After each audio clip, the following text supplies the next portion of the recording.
मुंबई उपनगरांसह नवी मुंबई शहरात काल रात्रीपासूनच पावसाने जोर धरला। सकाळपासूनच सुरू असलेल्या पावसाच्या संततधारेने मुंबई कृषी उत्पन्न बाजार समितीत मात्र पाणी साचले होते। बाजार आवारात तसेच मुख्य प्रवेशद्वारावर पाणी झाले होते। याचबरोबर कांदा बटाटा मार्केट सोबत पाचही बाजारात जागोजागी पाणी साचले होते। कांदा बटाटा मार्केटमध्ये मोठ्या प्रमाणात पाणी भरल्याने पहिल्याच पावसात एपीएमसी मधील नालेसफाईची पोलखोल झाल्याचा आरोप व्यापारी वर्गाकडून करण्यात आलाय।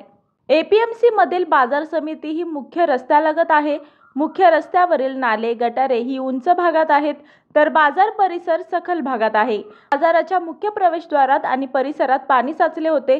एपीएमसी बाजारातील मलनिस्सारण वाहिन्या चेंबर व्यवस्थित साफ न केल्याने हे पाणी साचले। बाजारात नाल्याची सफाई योग्यरित्या झाली नसल्याने बाजार आवारात ठिकठिकाणी पाणी साचले होते।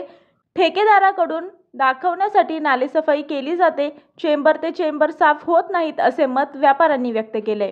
एपीएमसी प्रशासनाकडून बाजार आवारात मान्सूनपूर्व नालेसफाईच्या कामासाठी 12 लाखांचा ठेका दिला जातो।